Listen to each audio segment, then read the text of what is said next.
মার কথা শুনে চমকে গেল গীতা। সম্পূর্ণ জানতে ভিডিওটিতে একটি লাইক করে প্রথম থেকেই দেখতে থাকো। গল্পের শুরুতেই দেখা যায় কৃপানের সাথে মুখোমুখি হয়েছে গীতা। কৃপান তখন বলে, আমি তো এখান থেকে বেরোবই, আমাকে আর কেউ জেলে ঢোকাতে পারবে না, তার জন্য আমাকে যা যা করতে হয় আমি সবটাই করব। আর গীতা তখন বলে, আমিও দেখতে চাই যে তুই কিভাবে এখান থেকে বেরোতে পারিস। শোন বাবু সোনা, এখনো সময় আছে, নিজেকে বদলা। বাবু সোনা বলে, আমি তো নিজেকে বদলাবো না, আমি ছাড়বো না, আর এই কেসটা থেকে আমি বেরোবো, পদ্ম নিজে এই কেসটা তুলে নেবে। গীতা তখন বলে, অসম্ভব, কোনোভাবেই পদ্ম এই কেসটা তুলবে না। কৃপান তখন বলে, তুলবে, অবশ্যই তুলবে, আমি ওকে এই কেসটা তোলাবই। কালকে হোলি, কালকেই যা ফয়সালা হওয়ার হয়ে যাবে। গীতা বলে, তুই কিচ্ছু করতে পারবি না, পদ্ম এই কেসটা তুলবে না। এরপরেই পদ্মকে ফোন করছে কৃপান আর বলে, পদ্ম, আমি কিন্তু তোকে ওয়ার্নিং দিচ্ছি, এই কেসটা তুলে নে, এখনও সময় আছে। কিন্তু পদ্ম বলে, আমি এই কেসটা তুলব না। এই কেসটায় যখন আমার জয় হবে তখন অনেক মেয়ে দেখে বল পাবে, যারা আমার মতো নিপীড়িত শোষিত, তারা বুঝবে যে কোনোভাবেই আমাদের মতো মেয়েদেরকে পায়ের তলায় রাখা যাবে না, আমাদের মতন মেয়েরাও বিচার পাবে, বুঝতে পেরেছ? আর তখনই কৃপান বলে, খুব দেখছি বুলি ফুটেছে, দাঁড়া, তোর ব্যবস্থা আমি করব। কাল হোলি তাই না, কালকে আমি তোর সিঁথিতে সিঁদুর দিয়ে আমার বউ বানাবো, আর তারপর দেখি একজন বউ কিভাবে বরের কাছে বরের বিরুদ্ধে মামলা করে কোর্টে, সেটাও আমি দেখতে চাই। পদ্ম বলে, এটা হতে পারে না, এটা কখনো হতে পারে না। আর তার মধ্যেই কৃপানের থেকে ফোনটা নিয়ে নেয় গীতার, বলে, গীতা বলতে থাকে, পদ্ম তুই ভয় পাবি না, আমি তোর সাথে আছি। আমি দেখি যে কিভাবে কৃপান তোকে আবারও জব্দ করার চেষ্টা করে। এবারে ও যদি কিছু করে না, ওকে আবারও জেলে ঢুকিয়ে দেওয়ার ক্ষমতা এই গীতা রাখে।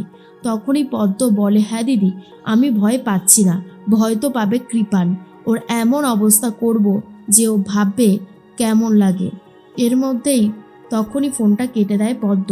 গীতা তখন বলে, শোন বাবু সোনা, মায়েক এখনও তোকে ভালোবাসে, ওর চোখে আমি তোর জন্য ভালোবাসা দেখেছি, ও তোর জন্য কাঁদে। যেই মেয়েটা তোকে ভালোবাসছে সেই মেয়েটাকে তুই আপন করে না নিয়ে তুই পদ্মর দিকে কেন ছুটে যাচ্ছিস, কেন ওর শ্লীলতাহানি করতে চেয়েছিলিস বলতো? তখন কৃপান বলে, সেই উত্তর আমি তোমাকে দেব না। আশা করি তুমি আমার কথাটা বুঝতে পেরেছো। এর মধ্যেই কৃপানের বিরুদ্ধে সমস্ত নালিশ মেহেককে করবে বলে ঠিক করেছে পদ্ম। পদ্মকে ফোন করেছে। পদ্ম তখন ফোন করেছে কৃপানের গার্লফ্রেন্ড মেহেককে। আর মেহেক তখন বলে, কি হয়েছে পদ্ম, তুই এইভাবে কাঁদছিস কেন? পদ্ম তখন বলে, মেহেক দিদি, সর্বনাশ হয়ে যাচ্ছে, কৃপান দাদাবাবু আমাকে ফোন করে হুমকি দিয়েছে কালকে হোলির দিন নাকি আমার সিঁথিতে সিঁদুর দিয়ে আমাকে বউ বানাবে। কথাটা শোনার পরে মেহেক তখন বলে, কি বলছিস পদ্ম? পদ্ম তখন বলে, হ্যাঁ, আমাকে এই রকম থ্রেটই দিয়ে গেছে, উকিল দিদি পর্যন্ত সবটা শুনেছে।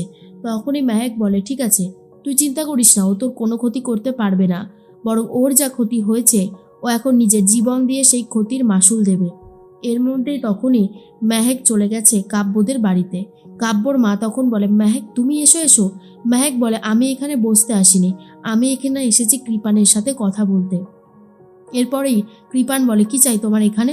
তখনই মেহেক বলে, আর কত অন্যায় করবে, অন্যায় করতে করতে তো একেবারে তলানিতে গিয়ে ঠেকেছ, এখনও অন্যায় করতে ইচ্ছে করছে? তখনই কৃপান বলে, হ্যাঁ করতে ইচ্ছে করছে, আমি আর ওই জেলের ভাত খাবো না, তার জন্য আমাকে যা যা করতে হয় আমি সবটাই করব। তখনই কাব্য বলে, কি হয়েছে বলো তো, আমি তো বুঝতে পারছি না। মেহেক তখন বলে, তোমার ভাই কি করেছে জানো? পদ্মকে ফোন করে বলেছে কাল হোলির দিন নাকি ও পদ্ম সিঁথিতে সিঁদুর দিয়ে এই বাড়ির বউ বানাবে। পদ্মর এই কথাগুলো আমি কিন্তু জানতে পেরে গেছি। আর তখনই কাব্যর মা বলে, কি বলছো মেহেক, তুই কেন এরকম করছিস কৃপান, তুই আর কত জ্বালাবি বলতো? কৃপান তখন বলে, হ্যাঁ আমি ওকে বিয়ে করব বলেছি, আমাকে নিজেকে বাঁচাতে গেলে এখন ওর শরণাপন্ন তো আমাকে হতেই হবে, এছাড়া আমার কাছে আর কোনো উপায় নেই। তখনই মেহেক বলে, ছি, তুমি নিজের চরিত্রটাকে নিয়ে জাস্ট খেলছো। কাব্য তখন বলে, এসব তুই কি বলছিস? তখনই কৃপান বলে, হ্যাঁ আমি ঠিকই বলেছি, এছাড়া আমার হাতে আর কোনো উপায় নেই। মেহেক কৃপানের বাড়ি থেকে বেরিয়ে যেতে চায়। তখনই কৃপান মেহেকের হাতটা ধরে বলে, কি বলতো মেহেক, বাঁচার জন্য যেই পথটা অবলম্বন করার দরকার সেটা ছাড়া আমার হাতে আর কোনো উপায় নেই, তো সেই জন্যই আমি ব্যস্ত হয়ে উঠেছি। কৃপানের এই সমস্ত কথা শুনে মেহেকের প্রচণ্ড রাগ হয়। অন্যদিকে গীতার বাড়িতে চলে গেছে অগ্নিজিৎ মুখার্জি। আর গীতার মা তখন বলে, এ কি মুখার্জি মশাই, আপনি আসুন আসুন। অগ্নিজিৎ মুখার্জি বলে, যেই বাড়িতে এক কামরা একটা ঘর, যেই বাড়িতে ঠিক মতন আলো বাতাস এসে পৌঁছায় না, যে বাড়িতে কীরকম অবস্থা তার দেখতেই পাচ্ছি, ছেঁড়া পর্দা ঝুলছে, এরকম স্যাঁতস্যাঁতে মেজে, অগ্নিজিৎ মুখার্জির পা সেই বাড়িতে পড়ে না। এরপরেই তখনই অগ্নিজিৎ মুখার্জি বলে, দেখুন আমি কয়েকটা কথা বলতে আপনাকে এসেছি, না হলে এই বাড়িতে আসার কোনো ইচ্ছা আমার ছিল না। আমার বড় বৌমা মানে আপনার বড় মেয়ে গিনি ওই বাড়ির বউ হয়েছে, আমার তাতে কোনো আপত্তি নেই আর থাকার কোনো কথাও না। কিন্তু আপনার ছোট মেয়ে গীতা ওই বাড়িতে ঢোকার পর যা সমস্ত কাণ্ড কারখানা করছে, ওকে এই বাড়িতে মেনে নেওয়া আমার পক্ষে সম্ভব না। ওকে আমি ওই বাড়িতে মেনে নিতে পারবও না। তাই যা যা আপনাকে বলছি কান খুলে শুনে রাখুন, বুঝতে পেরেছেন? তখনই পদ্মকেও দেখতে পায় আর দেখে বলে, পদ্ম, এই তোর জন্য, এই শুধুমাত্র তোর জন্য সবার সামনে আমার মাথাটা নিচু হয়ে যাচ্ছে। তুই যেই সমস্ত কাজবাজ করছিস, আমি কিন্তু তোকে ছাড়বো না। একবার কৃপানের মুক্তিটা বার করতে পারি, তারপর তোকে আমি দেখে নেব। তখনই কৃপানের কথাই বলতে থাকে পদ্ম আর বলে, আপনি তো আমার মালিক ছিলেন, জানতেন না কৃপান দাদাবাবু আমার সাথে কি করেছে? তারপরেও এতটা অন্যায় কেন করলেন? মুখার্জি বাবু তখন বলে, এই শোন, তোর প্রশ্নের উত্তর আমি দিতে এখানে আসিনি, আমার কিছু কথা আমি এখানে জানাতে এসেছি। এই কাগজগুলো রাখুন। গীতার মা তখন বলে, এগুলো কিসের কাগজ? অগ্নিজিৎ মুখার্জি বলে, এগুলো হলো ডিভোর্স পেপার। গীতার সাথে আমার ছেলে স্বস্তিকের ডিভোর্স হবে। কথাটা শোনার পরে গীতার মা চমকে যায়, বলে, কি বলছেন এইসব? তখন অগ্নিজিৎ মুখার্জি বলে, একদম ঠিকই বলেছি। ভুল কিছু বলেছি বলে তো আমার অন্তত মনে হচ্ছে না। যা বলেছি তা একদম অক্ষরে অক্ষরে সত্যি। আপনার মেয়ে গীতা ওই বাড়িতে থাকবে না। আর তার জন্য যে ব্যবস্থাটা আমি করেছি সেটা নিশ্চয়ই বুঝতে পেরে গেছেন। তাহলে আপনার মেয়েকে বলবেন এই কাগজগুলোতে সই করে দিতে। তখনই গীতার মা বলে, আপনার ছেলে কিন্তু আমার মেয়েকে পাগলের মতন ভালোবাসে, আপনি কি সেটা জানেন? অগ্নিজিৎ মুখার্জি বলে, ভালোবাসা? ওইসব ভালোবাসার ভূত কী করে ওর মাথা থেকে নামাতে হয় সেটাও আমি খুব ভালো মতন জানি।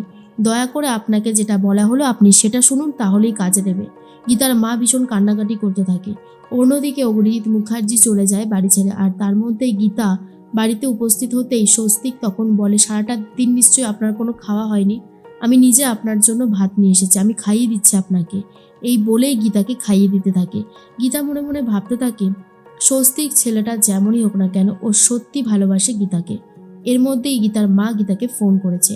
তখনই ফোন করে বলে, তোকে একবার আমাদের বাড়িতে আসতেই হবে। কথাটা শোনার পর গীতা তখন বলে, কেন বলো তো, কি হয়েছে? তখন গীতার মা বলে, জামাইয়ের বাবা মানে অগ্নিজিৎ মুখার্জি আমাদের বাড়িতে এসেছিল, কয়েকটা কাগজপত্র আমার হাতে দিয়ে গেছে আর বলেছে তোকে যেন সই করিয়ে রাখি। গীতা তখন বলে, কিসের কাগজ? তার মা বলে, ডিভোর্স পেপার, তোকে ডিভোর্সের পেপারে সই করে দিতে হবে। শুনেই তো গীতা জাস্ট চমকে যায়।